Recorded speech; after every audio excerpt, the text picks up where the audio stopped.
Okay. Well, I'm gonna make sure I get the right. See if I can do it. Can everyone see the slideshow? Yeah? Okay, great. I'm going to move really quickly through this so that we can set a baseline and then have some conversations. Christy, if there are questions that come up in the chat, I can't see chat while I'm talking. So for sure, if there's something pressing or critical, just interrupt me, because the whole point of this is a conversation. I think you've seen my introduction, and really for me, I am a career therapist because I very much care about self-advocacy in all forms, which is, of course, LinkedIn, where many of us met each other, resume, cover letter, interview, and ultimately the negotiation of the compensation package. But today we're going to just stick on one area, the resume. So again, I can tell you for the women and men that I work with, this is legitimately hard. It might be easier for me because of the amount of time that I've been doing it, but I really would encourage you to both ask for help from folks that you respect and give that help to them. And hold each other accountable. If someone says they need to do their resume, like, be a friend and follow up. Hey, can I read it? You know, this is one of those areas that even the most confident among us about our skills, our talents, and our experiences tends to clench up. So the more that you can do to help is going to be great. We're going to talk purpose, format, parts, and questions. And I'm going to spend a little time, probably longer than some of your resumes got viewed, 10 to 15 seconds, talking about why it's so important to put your best foot forward. Obviously, it is to get the interview, right? But it's not just to get the interview, it's really to crush it. And I think that doing the work to really polish your resume changes the way that you think about how you present yourself. It stops being a list of tasks and it starts being a true marketing document that reflects your excellence. So your resume is your first impression. Make it count. As we all know from social science, it takes about 15 to 16 additional touches to correct a negative impression.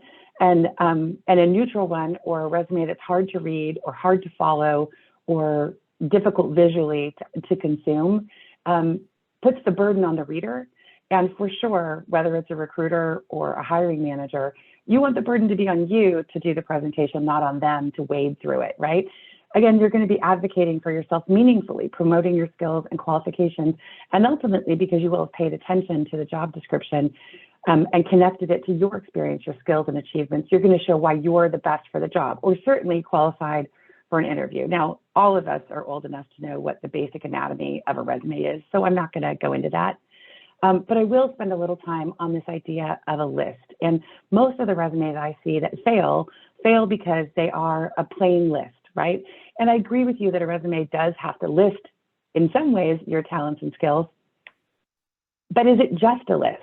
I did this, I wrote that, I filed this, I managed this, right? Some of you have taken this to the extreme and turned it into sort of a bullet-pointed list without commentary. It says you did it, but did you do it well? Did you do it on time? Did you do it on budget? Did you increase good things? Did you decrease bad things? Did you do it safely, right? Did you do it independently if that mattered? Or did you do it collaboratively if that mattered? All of those things are relevant. And I think more and more job descriptions are speaking to those. One of the things that's my biggest pet peeve is someone saying they're responsible for X, right? I can tell you my 17-year-old in high school is responsible for a lot of things that he doesn't do. So saying that you're responsible for something and assuming that they're going to know that you did it and did it well, I think is a leap of faith. Now, let me speak a little bit to that leap of faith. And we were talking earlier about recruiters and referrals. Your resume, even if it's not perfect, if you have someone, you know, advocating for you, saying, oh my gosh, Amy is the best, right? You've got to interview this lady. There's a chance that even an average resume is going to be sufficient. And at that point, it's going to be the interview, right? And if a recruiter has found you on LinkedIn, there's a good chance that your resume might make it into the pile. But the purpose here is to make sure that from the very first minute that folks are perceiving you, that they're absorbing information about you, that it's not just a list of tasks. And I'm going to give you an example of that. So close your mind close your eyes and imagine the most beautiful house you can. Maybe it's the one you live in, maybe it's some mansion you've been dreaming of, right? So beautiful house, right? Now, forget about that one for now, and imagine a rundown shack under a bridge down by the river. So both of those builders, right? I mean, this guy can say, I build houses. And this gal can say, I build houses. But if all you do is say, I build houses, what you're doing is you're asking the reader to imagine whether you built that one or that one, right? So again, a list is great if they know who you are and what your work product is. But for most of you, you're not necessarily always putting your resume in front of somebody who can absolutely speak to your excellence. So let me give you an example, and it's a silly one. So imagine you were a reindeer trainer for Santa. I don't know, maybe you are. So you could say, I managed a reindeer team, right?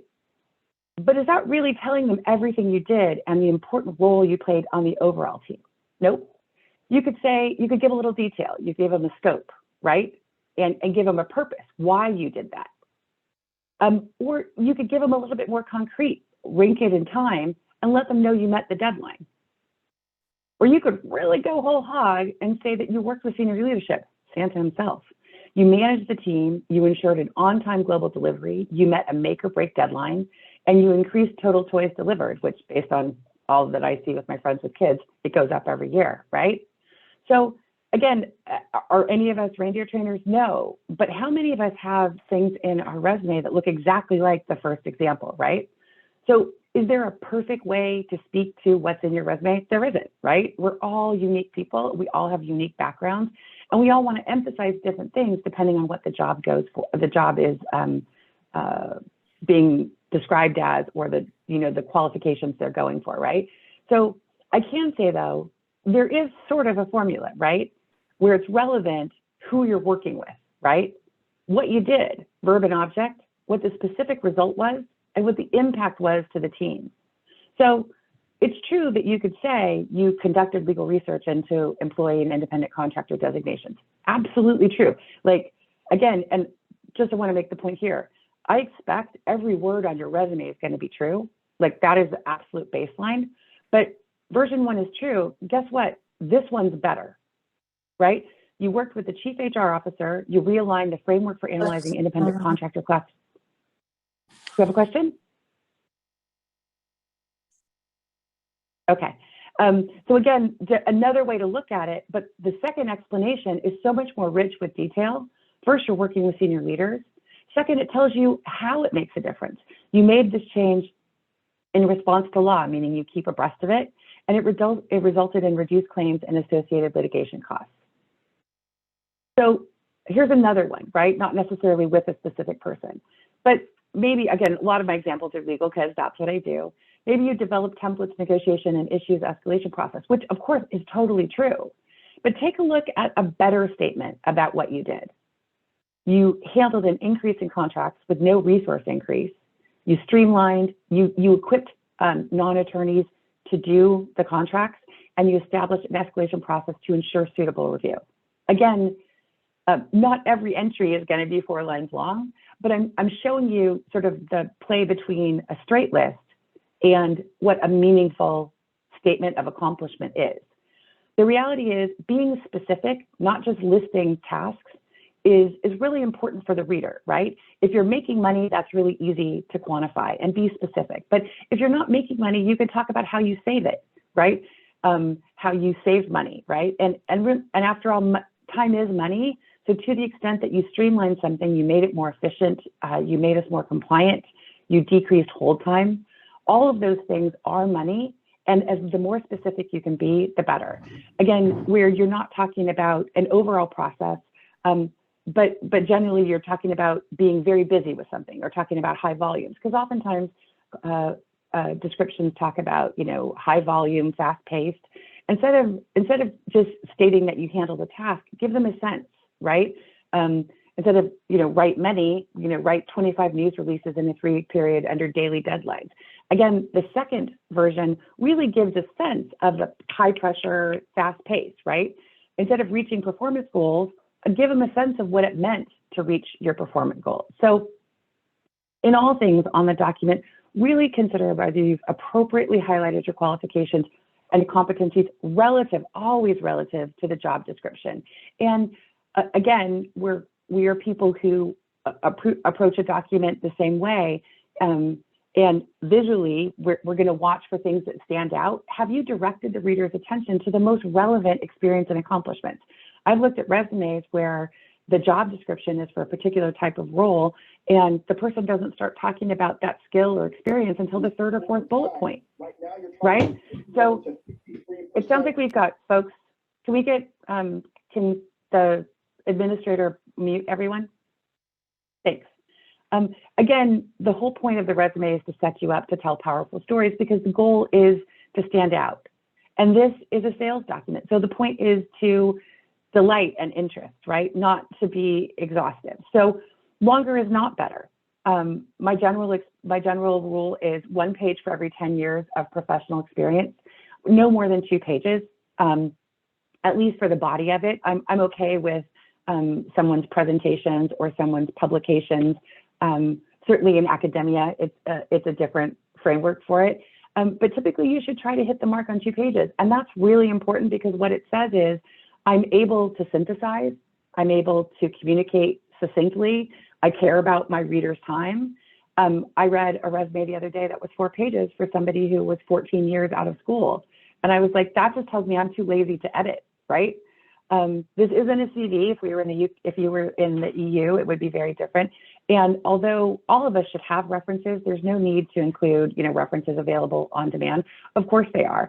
And also be prepared to send them, because folks have been asked fairly immediately for those, and make sure your references are ready. I've as a hiring manager, I've called folks who are the reference who seemed confused. So if you have given someone's name out, please be sure to give them a copy of your resume, a copy of the job you applied for, and a copy of the person who might be calling. Because in another time I got a reference for somebody, but relative to a completely different job. So make your referral, your reference person's job easy, right? There's 2 basic kinds of formats. One is functional, and that helps when skills are impressive, but are sort of distributed over a career. And it helps to highlight skill quickly, but it's harder to follow, and the reader spends a lot of time trying to figure out chronologies. I personally prefer the much more frequently found chronological. I think it's easier to follow. And what it really does is allows you to only list a relevant task, skill, accomplishment once. And that means you're going to have the most detail in the recent entries, and you're going to condense description for older entries. Think of it like sedimentary layers, right? The new stuff is, new. And then with every entry, it gets a little bit more compacted, right? So that your older entries should only be, should be as brief as they possibly can be, right? So for anyone who's in school, education could go first, but for most of us, of course, the work experience is going to go first. And overlapping activities can be placed above or below, whichever way you think seems more impressive. Remember, they're more likely to read things that are at the top of the resume as opposed to in the middle of the resume. So use your judgment and talk to a friend, right, if you have any questions about that. For some, it typically would go education. Some folks put licenses or certificates in with education. There's no problem to do that. Other folks pull them out separately. Military service is often included if it's relevant to the job, cybersecurity or operations or large scale, procurement. Again, there's the back end of the resume under professional experience and education, there's a little bit more play. I do see community involvement a lot, because I think it does show generosity of spirit. I think it shows a certain character that some folks are looking for a culture match. Some folks include personal interest. I'm seeing that much less now. And folks are trying to bring in their personality through their professional organizations and their community involvement. So the basics, right? About a quarter to a third of all resumes are reviewed through automated resume technologies, ATS, or applicant tracking systems. They read left to right. So multi-column text can often scan as gibberish. The basics, of course, these are I statements, but without the I. The I is implied, not stated. So make sure you're not talking about yourself in a third party. Manages this, directs that, drop the S, right? And it's present tense for current job. I can always tell when somebody has worked too quickly on their resume when it's present tense for the first job and the second job. Format up top, first, middle, last, right? And as simple as possible, right? If you live in San Francisco and are going for a job in San Francisco, then, you know, in theory, you don't even need to put the location. But I do think these three things are important to have. I generally don't recommend that someone puts their full address, right? Not that somebody is going to Zillow, but the reality is it's not relevant. And anything that isn't relevant and anything that doesn't move you forward needs to be eliminated, right? So city and state, if the cell is not local, be sure that you're including city and state because you don't want them to think that you're coming from Cleveland trying to get a job in the Bay Area, right? I will tell you there's been a lot of debate about LinkedIn. Certainly, I don't think you need Instagram unless you are a creative artist and you're directing folks to go look at your creative art, in which case, great. But LinkedIn, if you do put it there, it better be good and it better be robust. I've had folks put their LinkedIn on their resume, and I went to their LinkedIn thinking I was going to see some alternative but elegant version of what I was seeing on their resume, and it was no picture, no content. I was thinking to myself, why'd you send me here? So it's okay that you put LinkedIn there, but if you do, your LinkedIn better be kick-ass. And I will tell you, if I have your first name, your last name, and the place you currently work, guess what? Getting to your LinkedIn is that fast. Again, the whole goal up top is to not stop them. The goal up top is to give them the base information and have them start reading. The email, please let it be professional. I've seen some weird emails. And also, oftentimes, especially for government, or quasi-governmental agencies, there's a special code or format you need to follow. If it has to be 12 points in Times New Roman with the job code in the upper left-hand corner, if it has to be exactly 1-inch margins, whatever the rules are, be sure to read the job description very clearly. There may be some formatting requirements. Now, it doesn't happen a lot outside the government realm, but there may be some formatting requirements you're definitely going to want to be aware of. One of the things that folks love to talk about and debate is the objectives section up top. As far as I'm concerned, it isn't mandatory, right? It especially not when the new role is a logical extension of the current role, right? When you're the, excuse me, when you're the director of marketing and you're going for the senior director role in the same company, do you really need to put an objective section? When you're the director of marketing and you're going for senior director roles or VP roles, it's not necessarily required because again, your first job description should be an incredibly strong statement, presentation of your skills and experiences. So why waste those lines? But I think it is helpful when you're doing a pivot from the past, when you're going to a new field or new industry, or you want to do a quick synthesis of background because you're trying to stitch together experience from the current job, the last job, and the job before. So again, that's often when folks will do a functional resume, and my strong suggestion is don't. Do a chronological resume and put in something like this, right? If you had agile project management in your current job, financial accounting in the last job, and deep technical skills of coding in 2 or 3 jobs back, you could wrap it all up with an objective, right? You could also state it as a summary of skills using slightly different wording. But this is a really helpful way to put a frame. So everything they read is going to fall into this organizational pattern that you've given them from minute 1. For format, dates. Years are just fine. You may have to fill out another application that makes you list the months, but on the resume itself, the months actually get confusing. And again, anything that is confusing that doesn't move you forward is just not needed. Again, some government jobs require us to be aware of it. If you have gaps, there are a lot of us who have taken time off, and some of us have done really hard work. It just happened to be unpaid. The fact that it was unpaid doesn't mean that it wasn't work. So if you were doing volunteer work or community work that is relevant to the job you're going for, feel free to list it in the experience section, because it's certainly experience, even if it wasn't paid, as opposed to community involvement down below. Obviously, use your judgment. If the business was closed or the position was eliminated or the company downsized, particularly relevant for some folks during this period of pandemic, you don't need to state it. But again, you may be asked about it, so do be ready to explain it. There are some other folks who have simply indicated, position closed, company closed due to pandemic, which is a super succinct way to explain, sort of the gap in the resume. Just remember, LinkedIn needs to match the resume. So whatever you're saying on one, whether or not you're listing LinkedIn on your resume, whatever you say in your resume does need to match your LinkedIn, because where there's a discrepancy, they're going to start to wonder whether there's some other untruths. So let's talk about a starting place. This is a resume that I worked on with somebody who had been out of law school since 2009. So when I worked with her, it was probably about 2019. So she's been out of school 9 or 10 years, but for some reason, her education was still up top, which is really standard thing. Like, I put together my resume a long time ago and I never knew I had to flip it around. You do, right? There's a ton of detail in education that in reality has all been superseded, and those experiences have been mooted by her excellent professional experience. So again, as something gets older, it should get less detailed, right? So this is a person who does a lot of things, right? Her representative matters include, her practice includes, and she has experience in trials, but do I know whether it's good experience or bad experience? I don't, right? And it's not clear at all. It's as if she's somebody who works by herself all the time. It is really not clear at all that she works with anyone else, right? So again, visually speaking, this was, there was another page, by the way, of representative matters where she went into more detail, but again, she just listed what she did. She didn't necessarily list the results. So we took some time.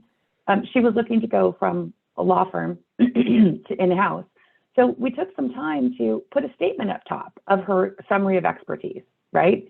Where she's got some really qualitative words, right? Decade of experience handling, broad-based experience with these things, deeply embedded in clients' businesses, working with senior leaders, right? Coordinating business-centric strategies, all the things that folks in-house, and I know that because I've been in-house forever, all the things that audience cares about, right? Again, your goal isn't to talk about your excellence in a vacuum. It's to talk about your excellence that matters to your reader, right? Again, when you're talking about her work experience, now we're talking about robust, successful litigation and deep experience in trials and working extensively with in-house counsel. Again, the whole point of this is a marketing document. This is a persuasive document. Does every word on the page have to be true? It does. But if it's true, you get to say it. And it does have impact. It does matter to the reader. And you should be talking about things that matter to the reader.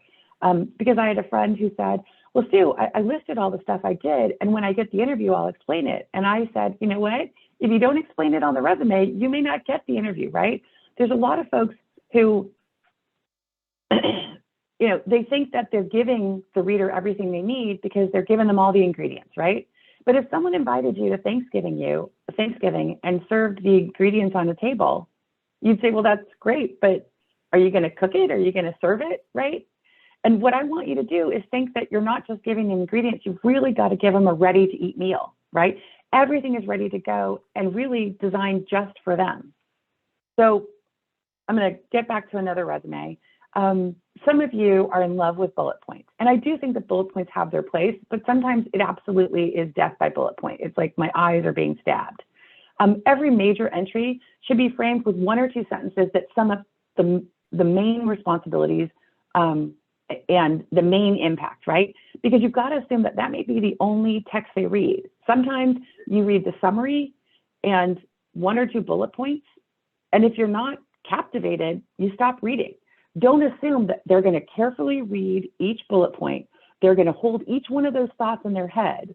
They're going to synthesize an overall summary. They're going to assume that whatever you did well, and then they're going to obviously conclude the positive impact on the company. They won't, right?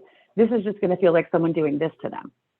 So there's no specific achievements or important tasks to call out. And for shorter or older entries, a few sentences is fine, or even 1 sentence, right? No bullet points are not always needed. So let me give you an example. This was a super accomplished litigator who was in-house, and she's got a summary statement up top.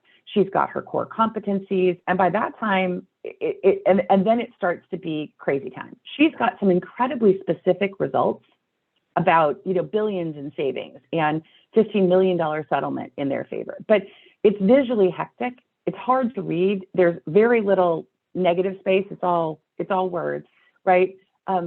and the caps and the color and the sections, it's a little confusing. But what's most interesting to me is that she's going from a litigation role, right? And she's trying to get hired into a product counsel role.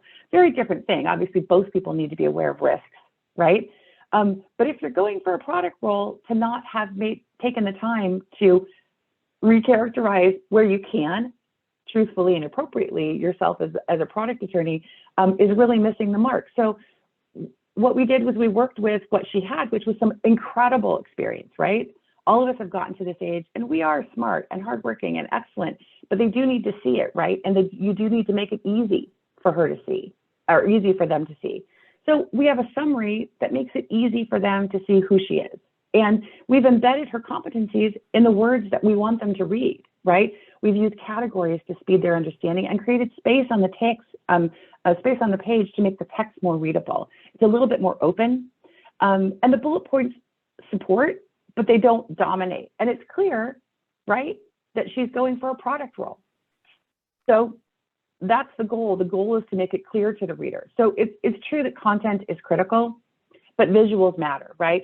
There's rhetoric, which are the actual words, the actual content, and visual rhetoric. And speaking of that, like the depth of explanation you go into equates typically for a reader of importance, right? If you are going in a traditional industry, you know, Times New Roman or Garamond or one of the older fonts might work. But for most of us who are going for companies who at least think of themselves as very progressive, very modern, very forward thinking, the type, the size, the emphasis, the color, you want it all to be as current and as modern as possible. Line length should vary for ease of reading, and there should be enough white space that it's not a text onslaught. Again, there should be some dynamics of presentation to help pull the eye down, as opposed to bogging you down up top with the example that I gave before, all those different sections up top before you got to a single sentence on experience. So odds and ends, if the name of the company changed, that's easy. Just put it in parentheses, right? You can either say it merged into or acquired by, and feel free to lead with the name that was most impressive, right? If you were at Smith & Jones when it was only Smith & Jones and it merged into DLA Piper later, that's the way you should say it. If you were at Smith & Jones at the time it merged into DLA Piper is a much bigger name, but DLA Piper, acquired Smith & Jones, right? So think about how you do it in a way that is accurate, but also uses the most impressive name. If your title doesn't reflect the actual job done, then explain it. Hello? There's lots. Hi. Is there a question? Hold on. Okay. Can we get the administrator to mute everyone? Thanks. So again, make sure that even in parenthetically, you are explaining what the job is. And do you need to list all jobs? And this comes up for me a lot. I think it's a personal decision. Again, I think you should be on 2 pages. And if you're listing stuff that's older, I'm probably not super relevant. Okay, you saw I just texted you, you saw the... Hi, somebody's talking. Can you put yourself on mute, please? We've got it. Christy, can I get a little help? Yeah, no, everyone's muted. If people just keep on unmuting themselves, but I'm all right. I'm on top of it as much as I possibly can be. Awesome. So again, where you do delete some of your older experiences, just again, make sure that there's alignment between LinkedIn and your resume. Format, we talked a little bit about this. Keep it simple, right? Complicated graphics distract the eye, 10 to 12 points. I would suggest that you pick a clean font that's not overly curly-cued or closed. And caps text, not section headers, those are fine because everyone knows it's going to be experience, education, community involvement, or professional organizations, whatever. But caps text is actually really hard to read. So both for your name as well as for any of the entries, I would strongly suggest use standard text with initial caps and then lowercase. If you are interested in the psychology of fonts, just text psychology of fonts. It's a fascinating rabbit hole to go down. Formatting, yeah. Do you have to tailor it for every job? If you're applying for jobs in sort of a single category or a single area, I think it's important to take a look at it and think about maybe buffing and polishing, but I don't think you should have to rebuild every time.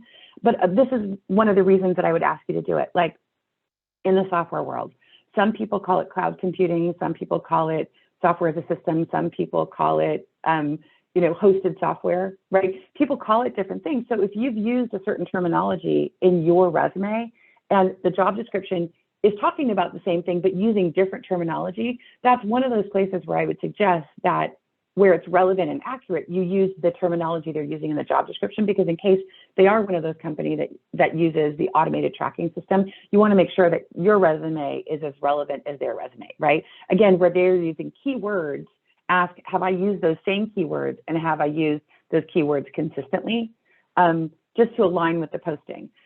They are telling you what they want in the posting. If they're really concerned with information governance, reporting and recording, and you have that, but that's your third, fourth, and fifth bullet point, guess what? Moving those bullet points up is gonna make you a better candidate without you doing anything else. Again, they're telling you what's important. There's some required stuff that you should make sure you're emphasizing, and there's some desired stuff. So if all you're doing is emphasizing the desired stuff, and then you hit the required stuff at the bottom, what you've said is, I'm not as relevant. If you hit the required stuff and then you add the desired stuff, imagine how much different it's going to look to the reader. And again, oftentimes the reader is the one who wrote that job description. So psychologically speaking, some would say that's totally manipulative. Fine, you're entitled to your opinion.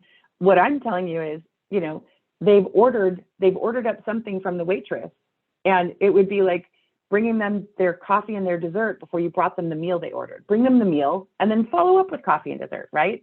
In terms of technical skills or programs, I'm a big fan of not just listing those at the end. I'm a big fan of saying, really building it into the accomplishments in the professional description. And sure, some of you are talking about a lot of the things that I wrote about myself are going to have to go away. Absolutely, keep a long form version. And some of you might do two things really well. You might end up sort of deleting the one that's less necessary, right? That's not described in the job description, or not, depending on the job you're going for. Go ahead and keep a long form version, and remember when you save the resume, to save the resume with the name of the company and the month you applied. So that way you can have a long folder of resume versions, so that, if you get called in for the job, you could say, well, what the heck did I say in my resume, right? You'll know. So I think we've all been around the sun enough times. Again, action verbs, it's important to really give a strong, convincing, compelling, interesting version of what you do. Did, managed is not interesting. So all you have to do is Google, resume action verbs. You will get a list of 832 verbs, right? You'll also, get some ways to talk about your experience, not just experience doing this. Is it intensive? Is it extensive? Is it general? Was it comprehensive? Is it, varied? Is it super specific? Help them see a picture of your excellence. And when you're talking about your accomplishments, again, did is going to be the death of you. So really, I'm not saying take out your thesaurus, but if you're having a tough time coming up with artful ways to do this, sit down over a cup of coffee or a Zoom with your best English major friend and get them to help you. So does it need to be perfect? Yeah, right? This is a marketing document. It's not real life, where we are a little messy sometimes. It should be eye-catching, your resume, but only in the good way. And I will tell you, typos and spacing errors and misalignment is something that is really relevant to how you're going to do the job? No. But again, you need to be detail-oriented, because the reader is going to say, this person had hours and hours to prepare this document. And if they can't get stuff organized when they had hours to do it, imagine how they're going to do when they're under pressure at the actual job, right? And I need them to be detail-oriented. So don't give them anything to complain about in a document. Again, email a friend to make sure it opens and to make sure it prints. And to the extent that you've left a phone number, but I would suggest that you do leave the best phone number to contact you, make sure you check your voicemail, because I've heard some pretty ridiculous voicemails. Is it fair, all this? No, it isn't. Is this the best possible way to hire people? I would say no, it's not, but it is where we are now. And so we just are going to have to work with it. So I think it's only fair for you. I've talked about resumes. I'm going to give you a little shot of mine. Alta Vista was the last job I had before I went to Wells Fargo almost 21 years ago. So my Alta Vista entry when I applied for my job was a long list of fabulousness, right? At this point in my career, it's pretty short. And the only things I list in my Alta Vista entry are things that I don't do at Wells Fargo, because the point is I describe all my fabulousness at Wells Fargo, and I indicate what's new and different in Alta Vista. DLA Piper, where I worked for 2 years, when I applied for Alta Vista was an entry this long. But of course, at this point, all I need to do now was list the things that are new, novel, and different, right? My experience now, you can see I've been at Wells for a long time. And one of the best ways to do it when you've been someplace for a long time is to do a single entry, not multiple entries, do a single entry and just list the different jobs. So I've been managing counsel for 4 years. I was senior company counsel before that. And it's just a simple separate entry, right? Down here at the very bottom, I'm doing it with the cursor. I previously was counsel and senior counsel roles, but doing whole separate entries for those when the work was substantially in the same line, probably not all that relevant. So I've saved myself 2 or 3 inches by simply dropping in that little comment there. So this is me. This is my resume. If I did it today, this is my resume from a couple of years ago. If I did it today, I would probably do it slightly differently. But you can tell as you look at me what my major areas of responsibility are. And then my major tasks in the prior role as a transitional lead, I did consortia. But look, I'm like scribbling on it there. I'm not sure how Phyllis is writing on this, but it's exciting. So again, when you do this, consider, did you highlight your qualifications? Does it direct attention to the most relevant experience? And does it set you up to tell stories? Is it all these things? Is it attractive? Or is everything relevant? Do the most important things stand out? Could anything be deleted? Because if it could, do it. Even so, is it complete? Have you added all the required information? Is it action oriented? And most of all, is it specific? So I have a few more slides. I don't think we need to do that, but I will. I think I'm just going to go to questions. I've probably absolutely overwhelmed folks with the amount of volume I've said, but. Okay, so we have some questions, and I know we're going to have more. Okay, so one person writes, how many line items do we need under each job? Like how many bullets? Specific number. I mean, if you've been there for 10 years and your entry is an inch long, it makes me wonder what the hell you did there, right? So I think the number of entries should probably be relatively correlate with the length of the time in service. The one exception to that is, let's say you've been at a job for 2 years. I still think your last job is probably going to be more robust than the same 2-year assignment earlier on in your career. So again, long enough to explain the excellence of your experience relative to what the call to action is in the job description.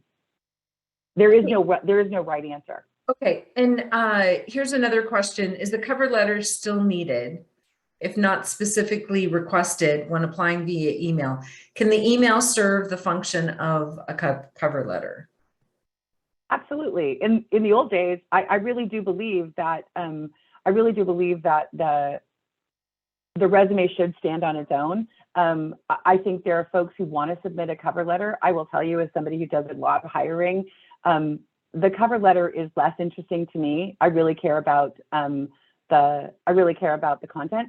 If it's required, absolutely. But again, the cover letter was just a transmittal letter. The email serves as the transmittal letter.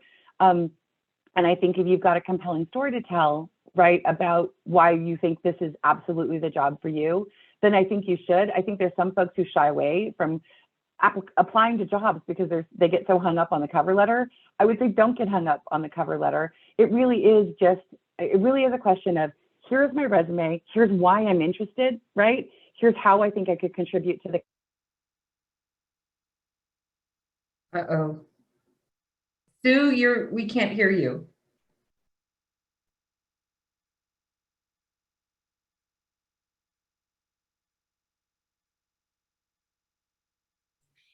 Christy, there's a pin next to her name with, She's spotlighted. yeah, oh, okay. Hold on a That, second. that doesn't have anything to do with her sound. Can we hear you, Sue? Can you hear me now? Yes. Okay, let me try this. I'm trying it. Now can you hear me? Yes. I'm trying to be on different systems and it's making me a little bananas. Now can you hear me? Yes. Okay. I think it's more of a network, Um, network buffering situation than the performance of your headphones. Got it. Yeah, so again, when it comes to cover letter, it doesn't have to be anything huge. It certainly should not be a long personal essay, but it should say what caught your eye about the job, why you think you would be an effective candidate in the job, how you think you could hit the job running, right? What the, if it's relevant, what the mission of the company means to you. So it's pretty straightforward. I would say if they ask for it, absolutely do a bang-up job. If you're going to be sending it via email, that email is your cover letter, right? Again, every opportunity you have to tell your story, you should take, I think. Okay, another question. If shifting from an executive position to wanting more of a consulting position, how do you position that? And an example is, I've been a CIO, but want to do project management work. How do I overcome looking overqualified?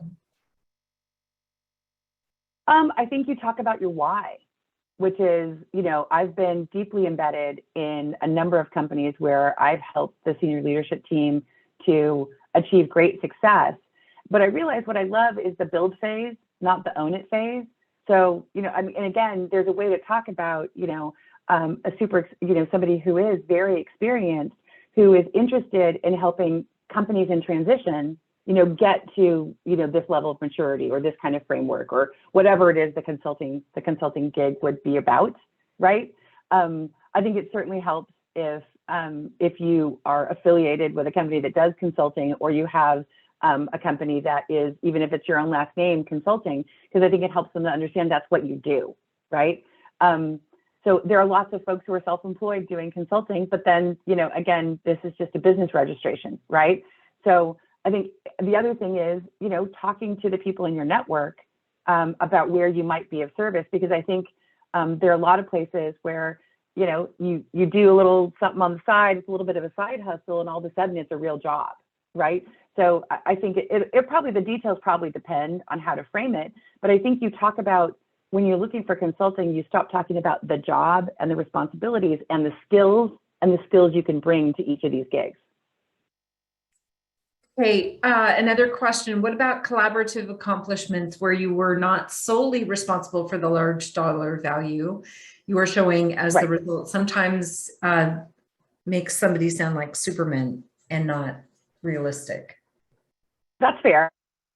I mean, I work for a very large company, but even in a small to medium-sized company, the only thing you do by yourself is go to the bathroom. And I will tell you, as a girl, sometimes we go to the bathroom together.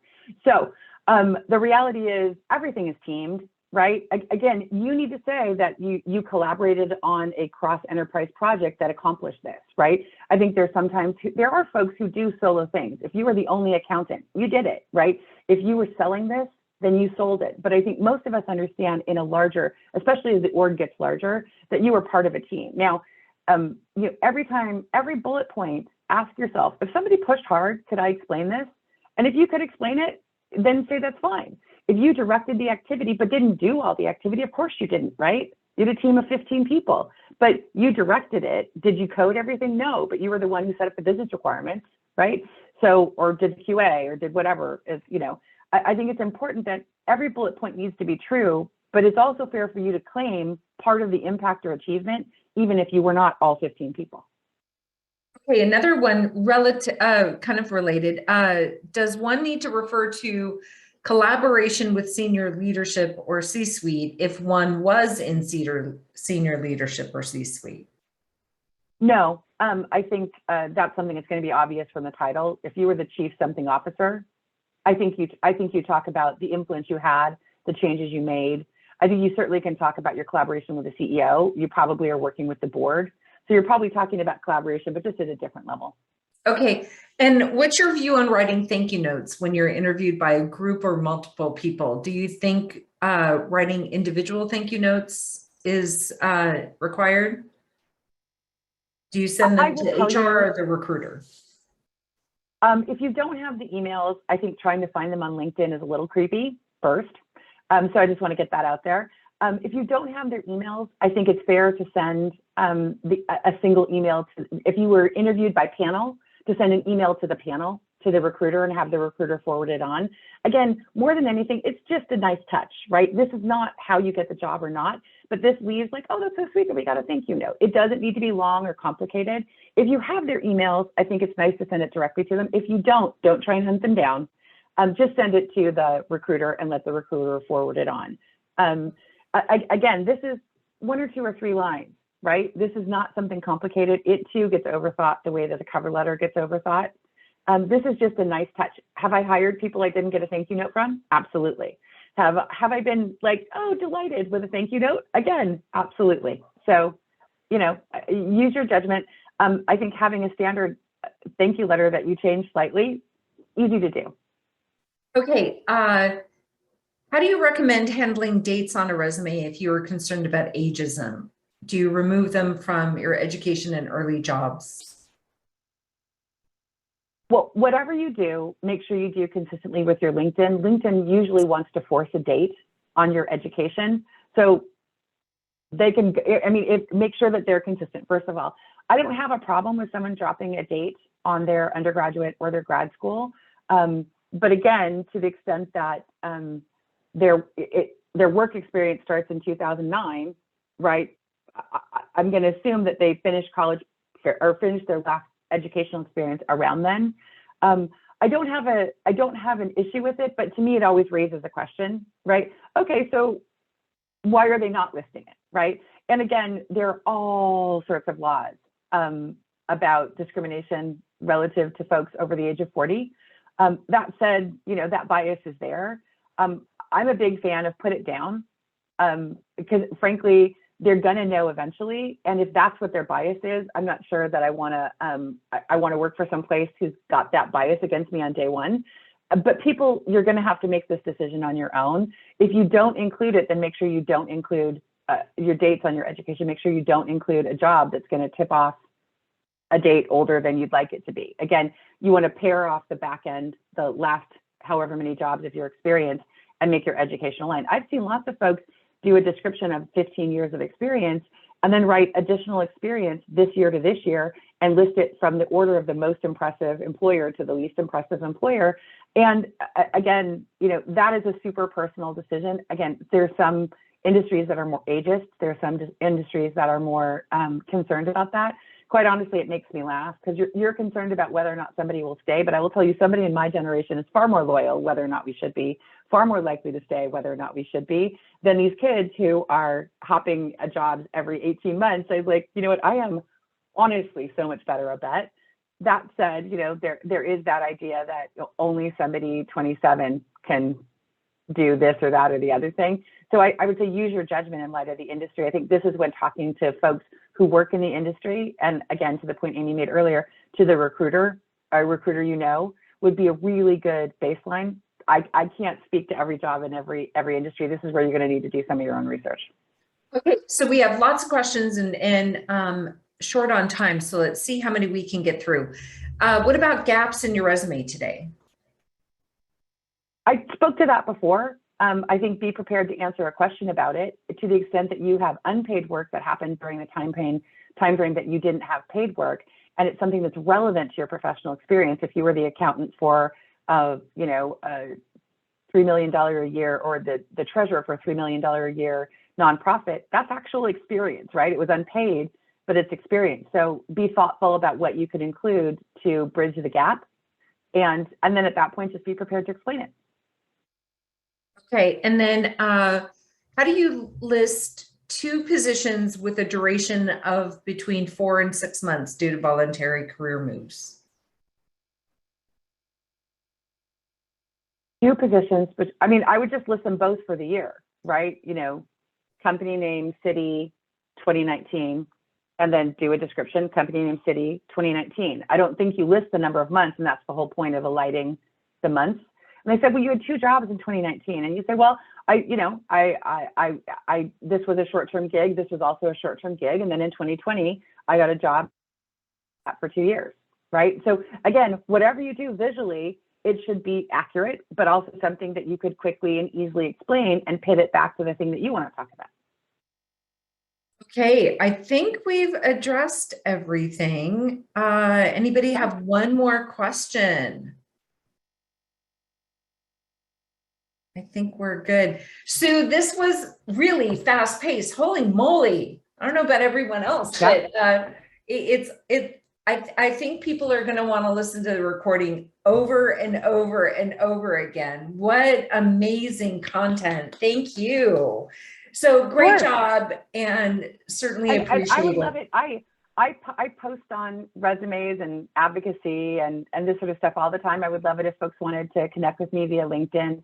I wasn't mentioned, but I am the president and co-chair of Leading Women in Technology. The technology is somewhat of a misnomer. That's the origin of the group, but it's a women's professional development group, and it's for women at all years of experience who really want to sit down with thought leaders. And we have year-long programs, one in San Francisco, one in Palo Alto, and then New York and Seattle, where we pace women through amazing content. But really the key to this is the cohort. I think you guys have folks who show up every month, and that's great. The beauty of the cohort we create is there is support, but also accountability. And I think it's one thing to be inspired. It's another thing to do the work. And I think we create places and safe spaces where folks can do the necessary work to figure out what they want their path to be, to figure out how to advocate for themselves and to engage others to advocate for them. So if you connect with me on LinkedIn, you will for sure see me posting about LWT and also Professional Businesswoman in California, where I'm also a board member. Now, do you help people with their resumes as your service? I do. Okay. I do. I am currently backed up right now, so it's more like the later end of November. But yeah, I think it would be great to get Deborah to say a word or two, because I did work with Deborah on her resume. She might be able to speak to the process. Yeah, Deborah. Hey. Yeah, the process is grueling, but what I really liked about Sue is she didn't pull the punches.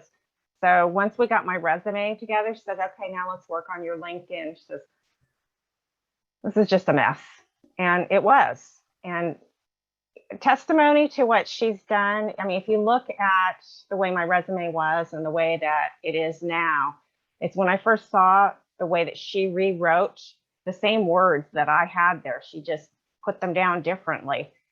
And it's just like I was sighing internally. It was so much easier to read. And then with my LinkedIn, I started having recruiters contacting me out of the blue and people contacting me for just to connect. And it was kind of crazy, the amount of traffic, the small changes that she helped me with made in just my networking and workflow, everything. And I feel so much better. Well, some of it too, I think, Deborah, I created a path for you to more effectively advocate for yourself, because none of this these are all your accomplishments. This is all your experience. We just changed the way you saw how to describe yourself. And I think I'm happy it made a difference. Yeah, I think having somebody else help you with that is really important, because, I can write for anybody else till the cows come home. But when I'm writing for myself, it's so much harder. Yeah. Well, thank you, Sue, so much. We so appreciate you, and hope that you're going to be back again with us. And we'll send out Sue's contact information and the link to the recording. And thank you, Sue, so much. Everyone, we'll see you next week. Have a great weekend. Be safe, have fun, and stay warm and dry. Bye, everyone. Bye, everyone. Great week.